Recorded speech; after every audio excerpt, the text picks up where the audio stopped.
As the Buddha wisely said, "You are the master of your own life. Who else could take that role?" This insight reminds us that our sense of inner calm and fulfillment is shaped by the decisions we make, especially regarding the individuals we keep close.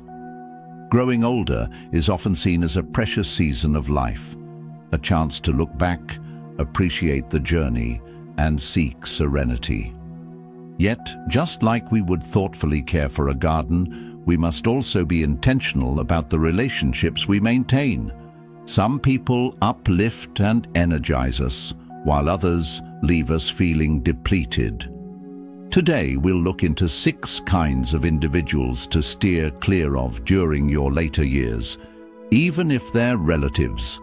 Making these choices can help protect your well-being, respect the path you've walked, and allow you to fully experience the clarity and freedom that come with a life unburdened by toxic ties. 1. The self-focused. The Buddha spoke of genuine connection as something born from deep compassion and true understanding.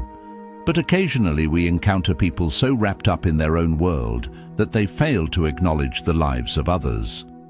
These self-focused individuals tend to take over discussions, turning every interaction into a monologue. Imagine this.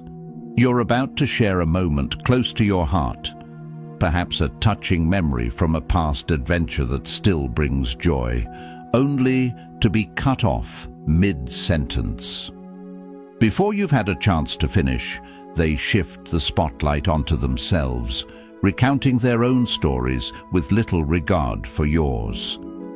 The moment, once intimate and meaningful, quickly becomes just another performance starring them. Repeated experiences like this can leave you feeling invisible, like your role in the relationship is simply to provide an audience. Often, such behavior isn't rooted in cruelty. It stems from a lack of awareness. They may value your presence, but their inner world takes precedence, blinding them to your feelings. True empathy remains out of reach for them, and as a result, the relationship feels one-sided. This can be particularly disheartening in later years when your life's journey, filled with valuable insights and cherished memories, deserves attention and honor. Interacting with those who constantly center themselves requires mindfulness and clarity. If you find the conversation slipping into imbalance, try gently guiding it back. A phrase like, "That story means a lot to me. I'd love to finish it," serves as a kind but clear reminder that your voice carries weight. Redirecting the dialogue respectfully can slowly encourage more mutual engagement. Still, there are times when redirection isn't enough.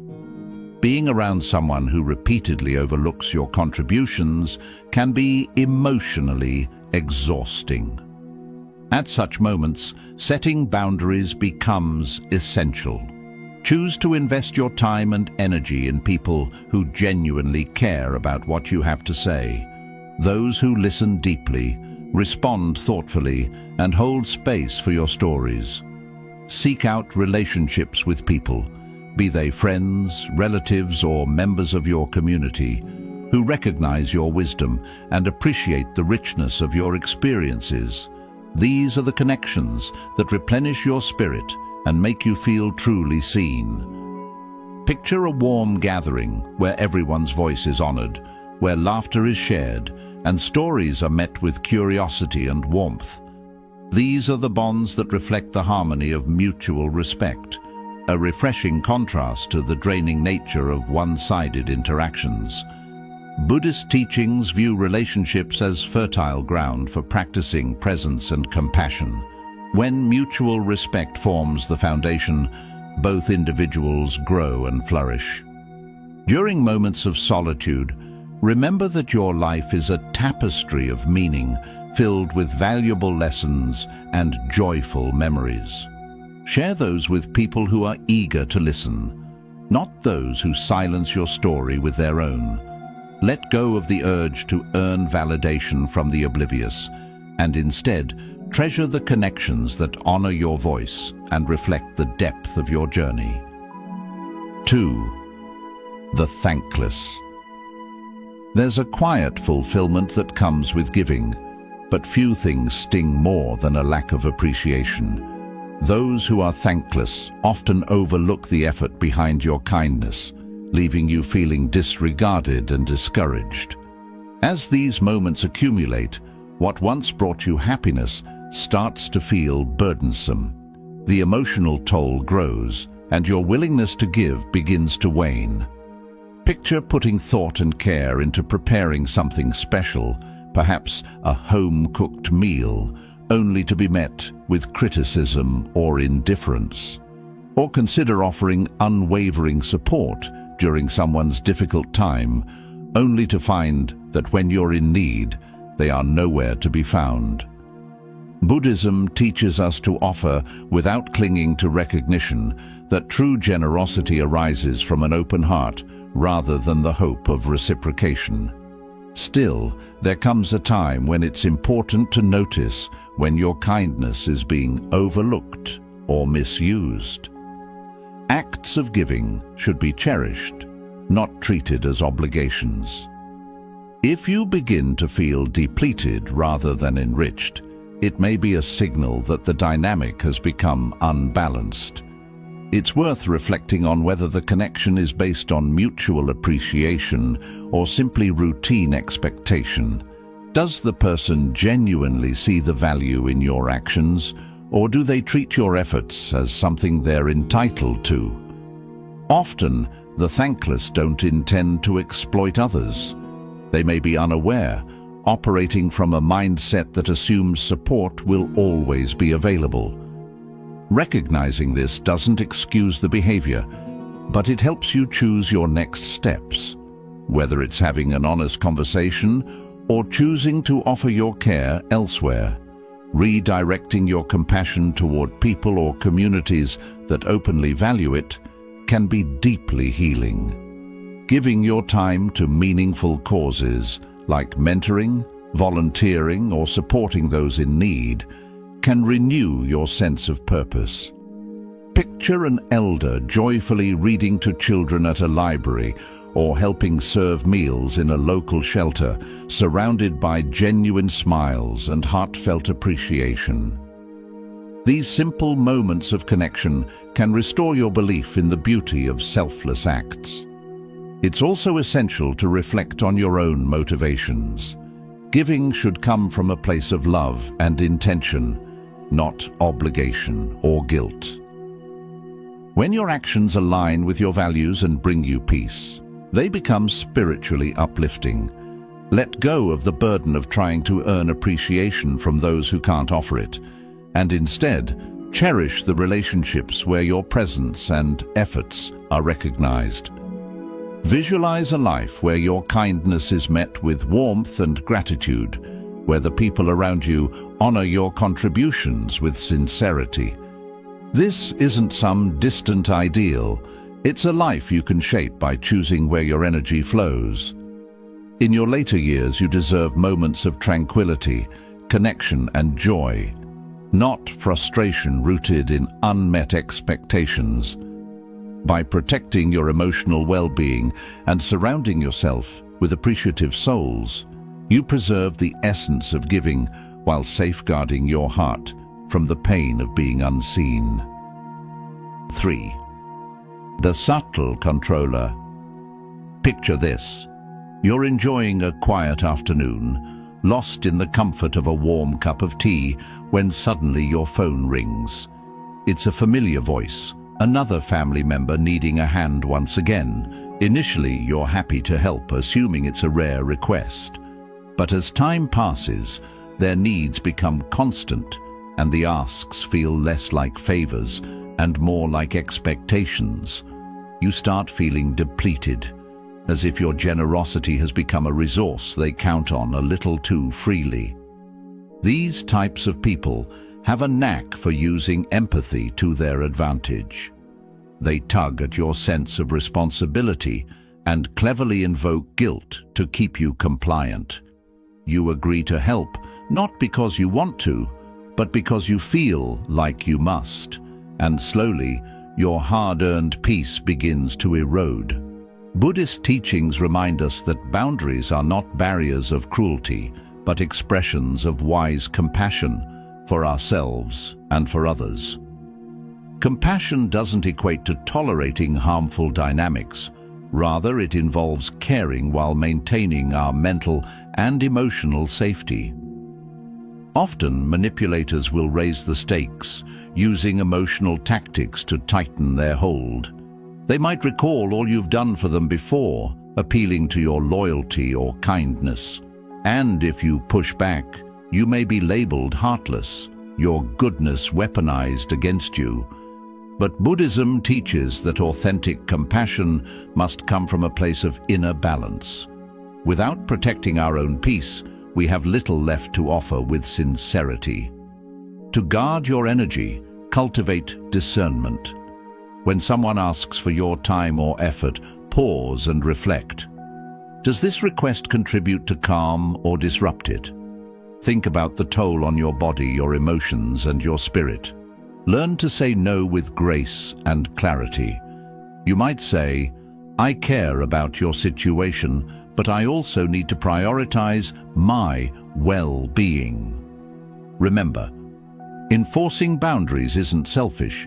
It's a form of self-honoring and survival. They empower you to preserve your strength and direct it toward what truly aligns with your values. In Buddhist philosophy, such boundaries reflect mindfulness. They call for deep self-awareness and the courage to act from that awareness. When you say no, you're not rejecting the individual, but rather the unhealthy dynamic that has formed.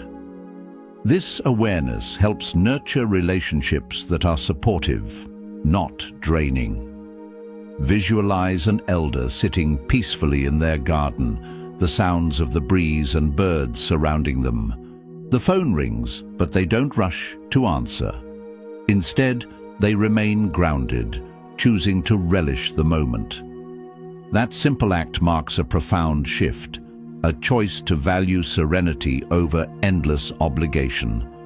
Adopting this mindset allows you to reclaim your time, your energy, and your joy, paving the way for more meaningful and nourishing connections. 4. The careless one. Some people move through life, leaving a trail of unfinished responsibilities, relying on others to carry the burdens they refuse to face.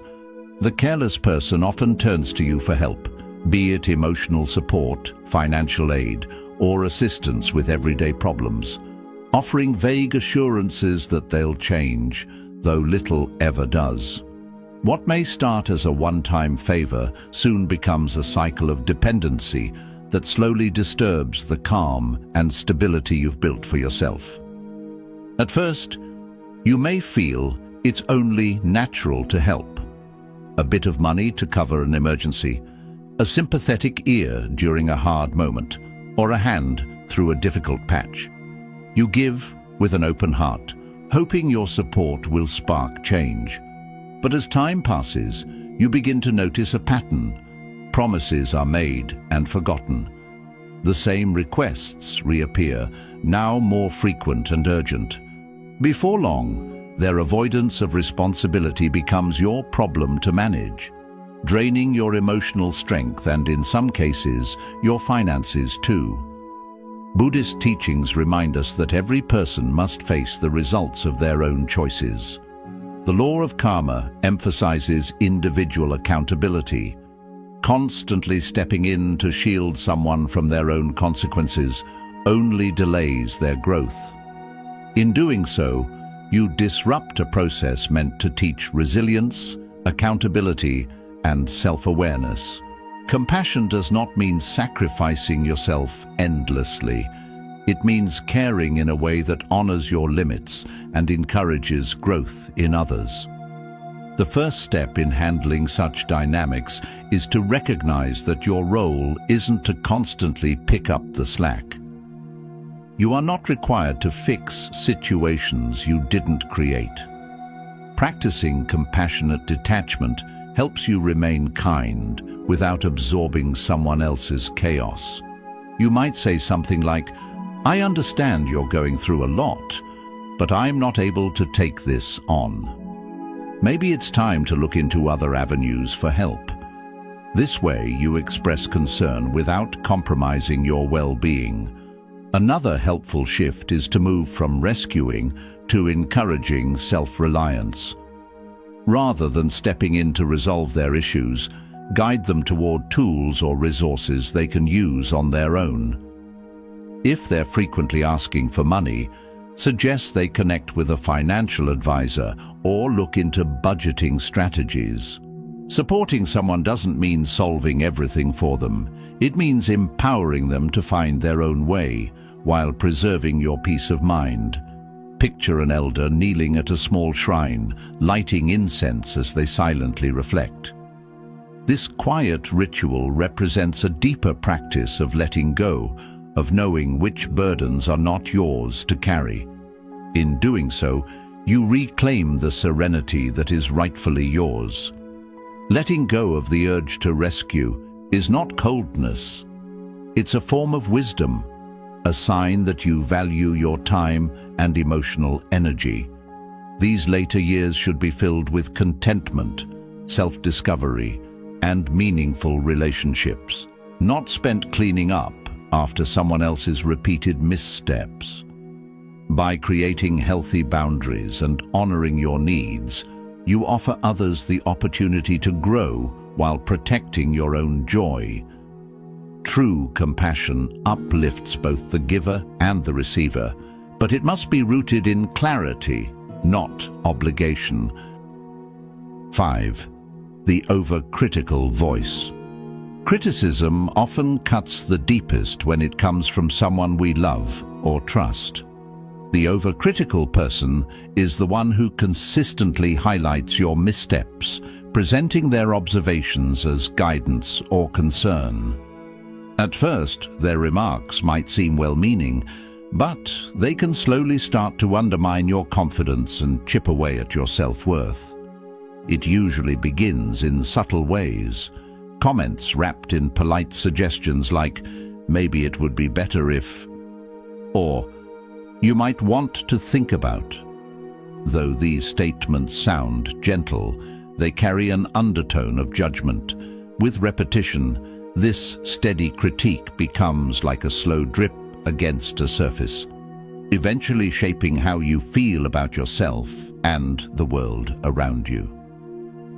In Buddhist thought, there's a teaching that reminds us, other people's words only harm us if we allow them to settle within. Just as an arrow only wounds when it pierces the skin, criticism only has power when we accept it without discernment. Recognizing this gives us agency. It's not about ignoring everything that's said, but about choosing how much influence we allow those words to have.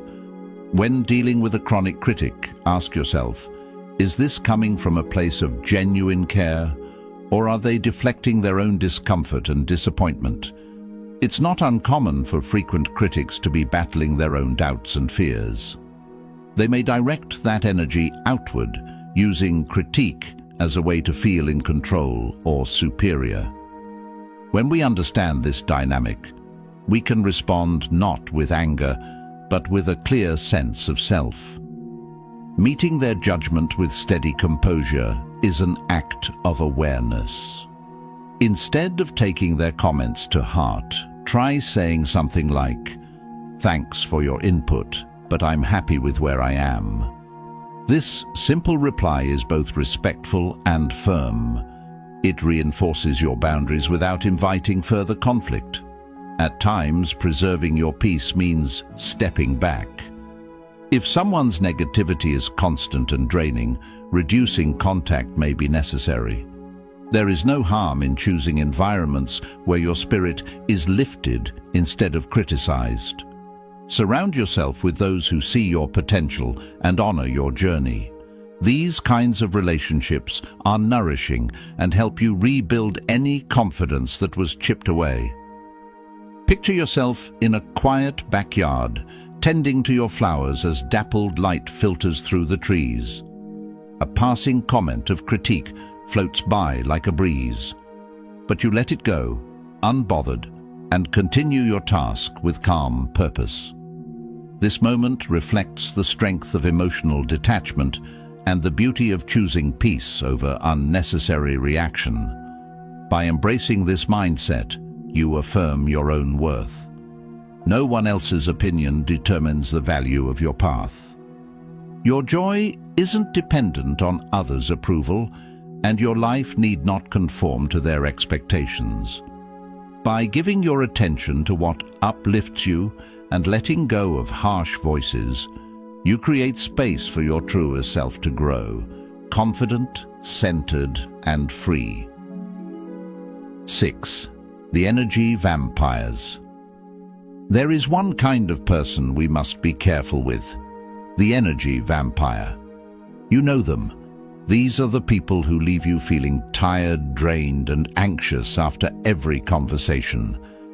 Maybe they complain all the time. Maybe they gossip. Or maybe they just talk about themselves endlessly and never ask how you're doing. They don't always do it on purpose, but the effect is the same. They take your energy and give nothing back. In Buddhism, we learn that our energy is sacred. It's connected to our peace. And peace is what leads us to freedom. Energy vampires pull us away from that path. They don't want to grow. They want to stay in their suffering and drag others into it too. Think of your energy like a candle flame.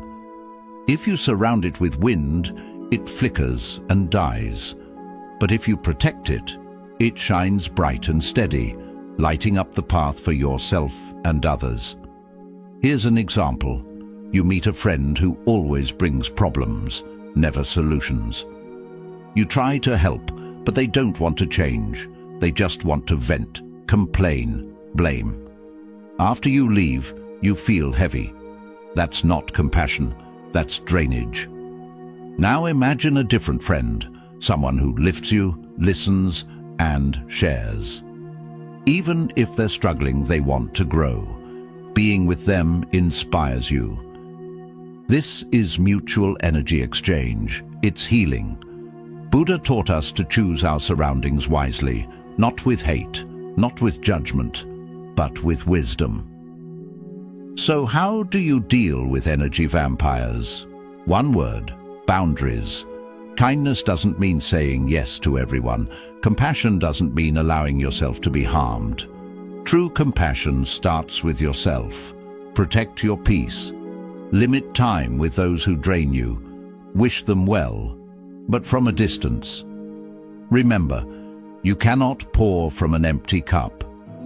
Stay around people who fill your spirit, not those who feed on it.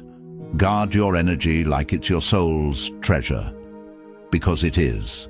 This journey of protecting your peace, especially in your later years, is not about building walls. It's about planting gardens, gardens of joy, clarity, and calm. And just like any good gardener, you must choose carefully what to nurture and what to weed out. The 6 types of people we've explored today: the self-focused, the thankless, the subtle controller, the careless one, the overcritical voice, and the energy vampire, can cloud your inner sky if left unchecked. They may not always mean harm, but the weight they bring can rob you of the light you've spent a lifetime cultivating. Now is your time. A time for simplicity, connection, and truth. A time to sit in the quiet and feel whole, not questioned. A time to laugh with those who see you, not shrink for those who drain you. Let go of the need to explain your boundaries. Let go of guilt. Let go of old roles that no longer serve your spirit. Choose people who honor your presence, who nourish your soul, who walk beside you, not on you. In this sacred season of life, Protect your peace like it's your most precious possession, because it is. And remember, the clearer your space, the brighter your light. If this message touched your heart, share it with someone you love. Let's build a world where peace is protected and wisdom is passed on. One story, one boundary, one breath at a time.